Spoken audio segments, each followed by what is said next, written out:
Welcome, friends. I hope your Monday is going well. What are you bringing to this practice today? What are you thinking about? And what are you hoping to let go? Set your intention for this time after having done your breathing, breath work, and we'll get started. So in this episode, we talk a lot about self-care and how this particular practice can provide a space for us to do that. So I already have my needle threaded and ready to go. You've seen this for a while. I'm going to work on this box and I'm going to kind of arc around, and I'm just going to follow this particular piece around as an alternative, and I might even leave the fox along in here. And so today I wanted to focus on just 10 minutes of making, and I will see if I can find a link and post a link for sure at the bottom for Felicia Semple. And she says, all it takes is 10 minutes of making a day, just 10 minutes, and that can provide enough space and time for us to have a little self-reflection, some space for us to hear ourselves and reconnect and engage in this mindful practice. So right now you see I'm continuing to use the running stitch. Last time we talked a little bit about circles and using space, and we can continue to do that, but for today I'm just going to kind of continue to do the running stitch and around. And this is a pretty thick piece, so you might see me struggle a little bit with how this is going. So what I wanted to do was spend 10 minutes and show you just how far we can get and what we can accomplish, because 10 minutes doesn't seem like a lot. And I have done some research or had some books about simple habits and building habits. And usually we have these big goals about, I'm going to accomplish this thing. I want to learn the piano. I want to start exercising. And we have these big goals in mind. And so when we think about doing them, we have the big goals in mind. And sometimes that freezes us up in order to move forward. And so this idea of just 10 minutes, that's what this practice can do. And that is enough. And if you have time to go longer and you want to, that's amazing. But a lot can be accomplished in 10 minutes. So I'll go ahead and start, and we'll see how far we go. And as I do, as I have been, and as you maybe have known me to do, I'm struggling with that, is I have some quotes that I wanted to share.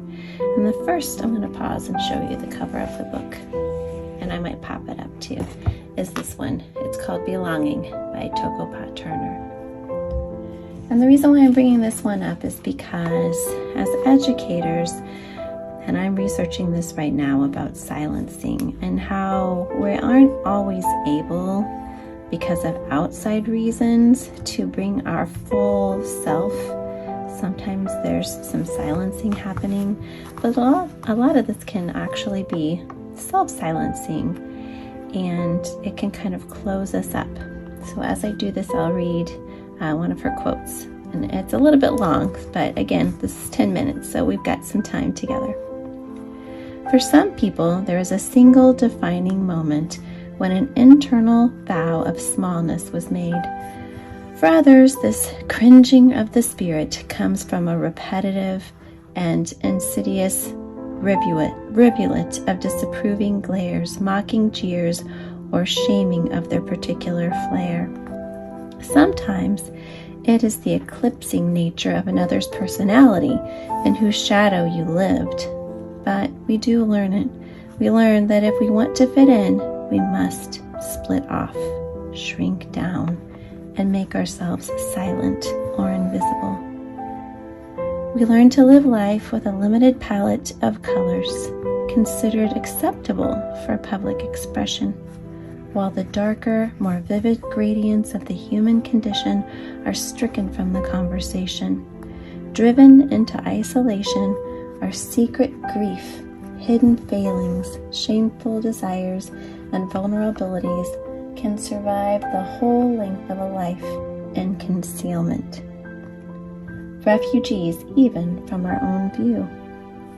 But by disassociating from the fullness of our being, we become much more susceptible to what the poet John O. Donahue calls the trap of false belonging. So I was thinking about that particular quote, about how much of ourselves we hold back from public view, from some people in our lives. As you know, I think a lot about educators, and I'm focusing on using this practice and connecting our work as educators in service of our students to all the things. And there are lots of opportunities for us to bring our full selves, but sometimes we feel like we have to have a certain persona. And so, we learn to close some parts of ourselves off. And maybe not at first. Maybe we're passionate and we find ways to bring ourselves, but certain PD or a culture of a school, or it could be a million different things, can't it?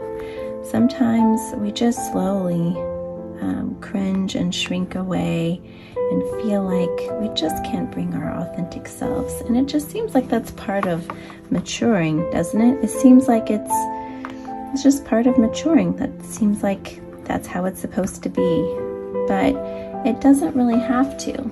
And so then I've already quoted from The How by Yrsa Daley-Ward, one of my favorites right now. And I have some quotes from her that I think will kind of counter Toka-pa Turner, or be kind of an antidote for that silencing piece. She says, "We must become gardeners and curators of our minds. We must pay attention to what we allow in, assessing what and who is able to freely gain access to us. Again, this is both practice and skill." Further down the page, she goes on to say, "When I have clearly identified my own capacities, I am a more grounded and fair human being. I should not disrespect myself or my union with anyone else by overextending. Ignoring our own boundaries will surely result in resentment, exhaustion, and stress. And when we allow these boundaries to be crossed, we are absolutely responsible and are less likely to be of any real or honest use or comfort to anyone else." And so, my dear friends, on your break, it's a Monday, and the New Year's about to come. And later this week, we'll talk about what we can do with this practice. But right now, we are in it. We're engaging in it. And I just wanted to toss those ideas out. And as you're thinking about how you want to change or what you want to do in the new year to support yourself, maybe 10 minutes of this practice or 10 minutes of anything else can provide that time and space for you to really listen inside yourself. Think about the boundaries you could create in order for your own voice to be heard, in order for you to recognize areas of yourself that you love and you want to continue, and find some space for that. And so I think this practice, or it could be something else, it could be watercoloring, it could be making a quilt, it could be any number of things where you're able to sit and have some space, even if for 10 minutes. And that can be just enough to come back to ourselves. I'm matching my thread. And become renewed or committed to, you know, I really love this thing about myself. I really like to write cards. I haven't had enough time. That's kind of my love language, is writing some really kind notes, and I felt really stressed and I haven't had a lot of time. Maybe, you know, once a day or once a week, I'm going to make a commitment to myself to spend 10 minutes writing a note to a colleague to really build them up, and then that will bring joy to my day as well. Or maybe you'll start something like this practice that we've been talking about, and you'll just set with methodical stitching, and that will be enough for you. So I hope that listening to those words might be helpful, or helps you think about something else, or helps you see the value in just 10 minutes, or, you know, any amount of time that you're able to spend quietly with your thoughts. And I really just want you not to feel guilty about that.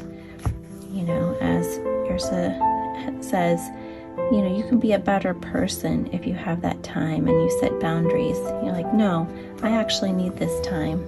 This time is for me. And if you let me have this time, oh my goodness, look what happened.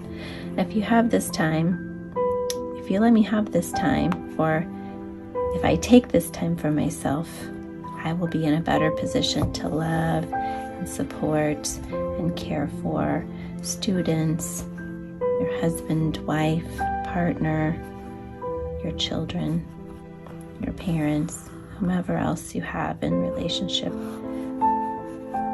And it's not selfish, it's self-care. It's taking care of you so you can be a better caretaker about others, but also just for the pure joy of that.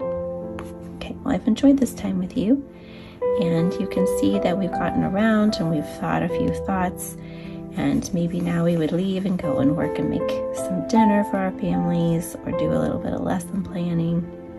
But here's where we are. And that's all the time that it really takes in order to make a little bit of difference in your day or in your week. You have a little bit of autonomy here to spend time with your thoughts. So I hope you've enjoyed this. On Wednesday, I'll share some other things that we can do with these things once we get finished, and then what the plans are for January. My plans are for sharing videos in January, which won't formally be doing this practice. It will be doing a little something else. So have a great couple of days, and I will see you on Wednesday.